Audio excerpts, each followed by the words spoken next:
Okay, we got ourselves a firepower. It's a fairly early one in that it uses all Scamby sockets. I have been able to get it boot. Here, I'll turn it on. And you can see I'm getting the standard game number dead battery issue.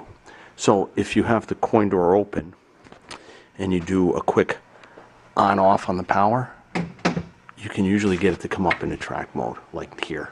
Now you can see that I got a high scores on all the showing on the player one, for example.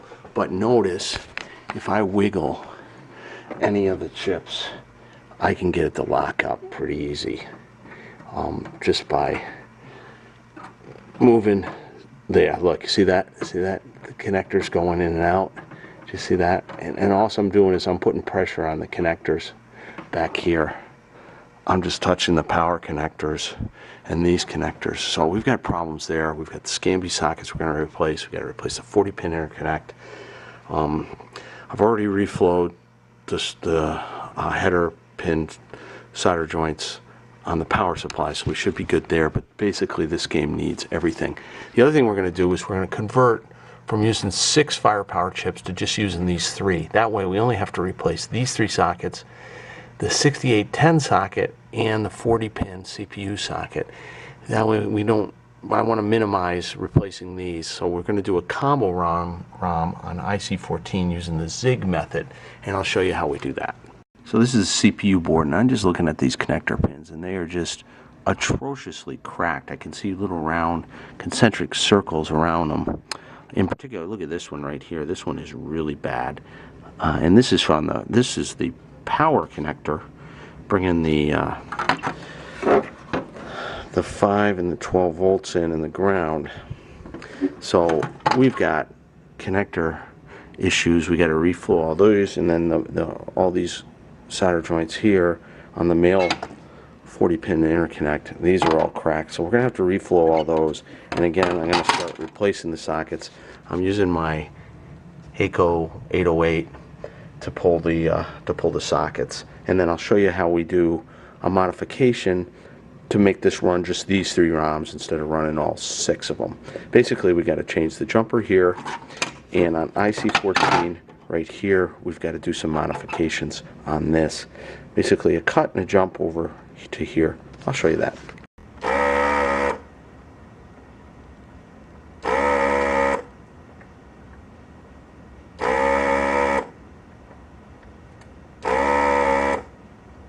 Pins are loose from the Heiko.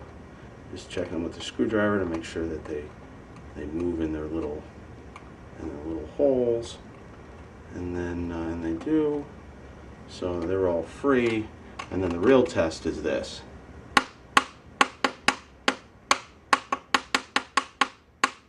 Dance to the beat. Now, if you did a really good job, it would just kind of fall out. So after I have that, then I just kind of take the socket and it should come right up, and it does. Look at that. It comes out really nice. Got one pin that's stuck. It's always the corner pins, the ones that are the ground and the 5 volt. They always get a little more stuck. But you'll notice that these Scambys, they're not passing my finger test. The finger test, it's my finger test. Patent it. Don't be stealing my finger test. Is if you can, look, I can pull the chips out with just my finger. If you can pull the chips out, look how easy they come out. That means the sockets are wasted. The trick is that you can run a 2732 here instead of a smaller EEPROM, thus eliminating these. And the way to do that is first you have to change this jumper. The bottom can stay the same, but the jumper has to go to both pads across the top. So you can see how I've got it jumped on both pads. Then you have to modify this socket. What there is there's right here on this pin here, so 24, 23, 22, pin 21, you have to isolate from this big large tray, so you got to cut it on both sides. Then you got to run a jumper over to here, which is 40, 39, whatever, it's 5 pins over, starting with this one to here, so with this little jumper. You do these 2 things, and then you can run a 2732 here and eliminate this, and it just saves you having to replace a bunch of sockets. Now I have to do driver board 40 pin interconnect. Use the Hanko. Look how easy they just kind of literally fall out. This thing is great.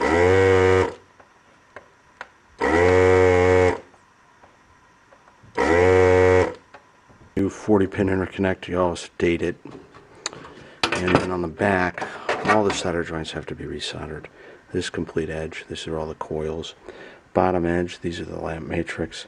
And then this edge here, these two connectors are for the switch matrix. These are really important. If you get a cracked solder joint on here, one of the rows or columns for the switches won't work, and you'll find a bunch of switches won't work in the game, and it really kind of sucks. Here's all the junk I pulled off the board. The sockets, the Scamby sockets, the old proms that we're not using, the 40 pin interconnect. So now this 2732E prom, which is actually the home version of the ROM, so he'll get an added skill shot out of the deal, replaces all these chips, and I don't have to do those sockets. Replace that socket, and these three sockets, the interconnect, remote battery holder. We're ready for our initial power on. Now the trick is, when you do this, you got to have the coin door open, okay? Because of the switch right here needs to be open for this to work. So we're going to power on for the first time. Okay, we get the game number, which is what we should get. Now we're going to power off and power back on. Now when I power back on, it should come up in the track mode because I do have batteries installed now. And it does. Okay, great. And look, you can see playfield lights are going, and we've got our score displays on, so we should be good to go. Now one thing I am using the original green flipper ROMs. I might have to replace those with the updated home ROM version 2 to get all the features. I'll have to investigate that. So I did replace IC20 and IC17 with the home ROM version. Took out the original greens. And let's power on again. Yeah, you see now we're coming up in the home ROM version. You can always tell the home ROM because it puts a revision number up here.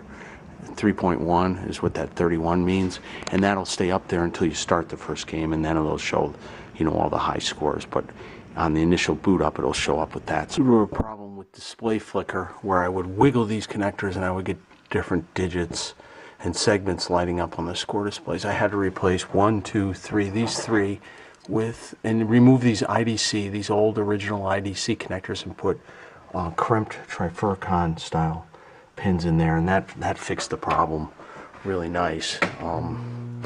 And now I don't have any display flickering issues like I was before. It made a huge difference.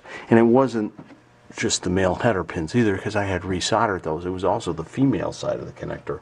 You could tell just when these went on and off how easy they slid in on and off, that the pin tension just wasn't there. And we were ready to play.